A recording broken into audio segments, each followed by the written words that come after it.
Okay. I think this question may be somewhat connected to the last one, but I've had a few questions that have come in, so I'm just going to answer or amalgamate two of them. Questions that have come in about the 2520. It says, why is the church not educating members about the 2520?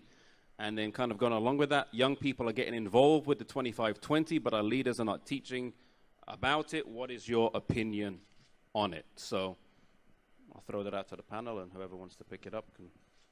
You know, somebody exposed this to me a few years ago, and I was against it, and I began to write an article. And when I wrote the article, it was only supposed to be about 5 to 8 pages.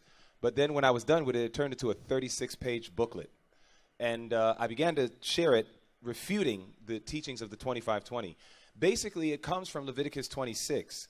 And when you read Leviticus 26, it's talking about God establishing a covenant with his people. And when God was establishing the covenant with his people, he wanted them to obviously obey the covenant.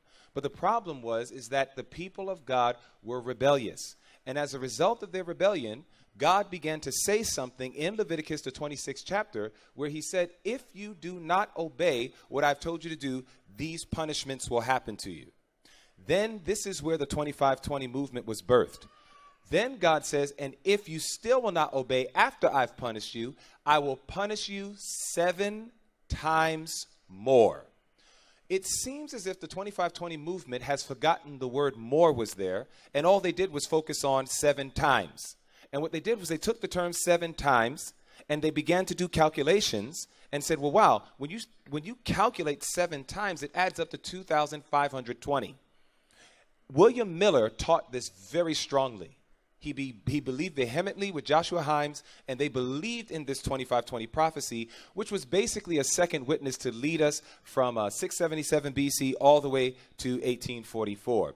And William Miller taught it, Joseph Bates, James White, many of our pioneers began to believe this and teach it as well.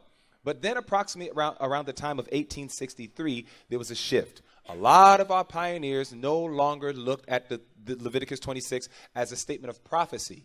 They began to understand it. Wait a minute, this is a statement of severity. In other words, 7 times more. It's kind of like if I say, if you don't do this, I will punish you. And if you don't listen, I'm going to punish you 7 times more. That's a statement of severity, not a statement of prophetic calculation. So what happened was a lot of the people got caught up because Ellen White endorsed the 1843 and 1850 charts that had the 2520 on it. And they said, because Ellen White endorsed it, it must be legitimate. And literally, this is one of the strongest points of their argument to date. The problem is this. You remember yesterday I showed you that book, Daniel and Revelation. And we saw that Ellen White endorsed the book, Daniel and Revelation. So I was talking with a 2520 believer, and it was actually here in the UK. And I remember I was talking to him. I said, so you believe in the 2520 because Ellen White endorsed the chart? And he said, that's right. I said, do you believe Ellen White endorsed Daniel and Revelation? He said, absolutely. I said, are you aware that Daniel and Revelation has an entire chapter refuting the 2520?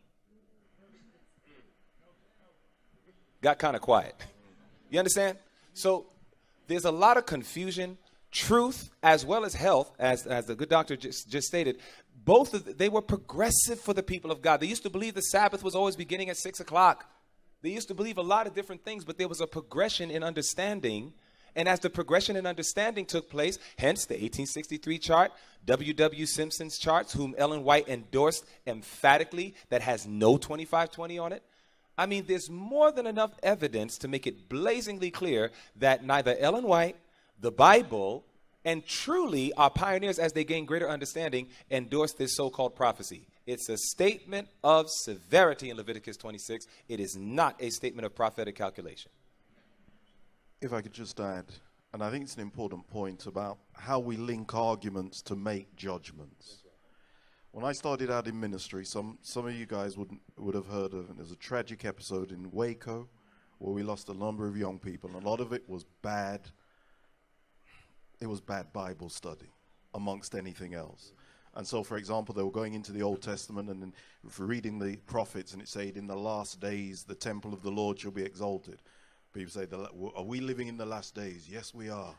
Then we need to go to the temple of the Lord, Jerusalem. Bad hermeneutic, bad interpretation.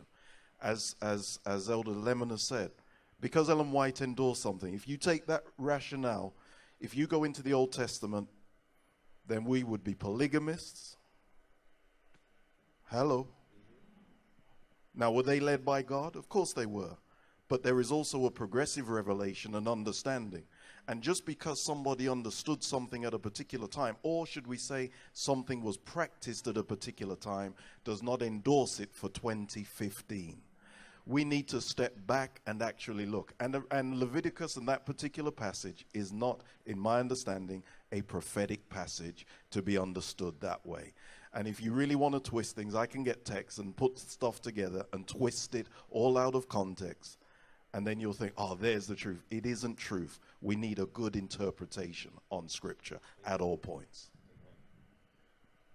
Elder Lemon, would you be able to give me that copy of your document that I can make that available to the young people? Happily. Okay. Put it on the NEC Youth website.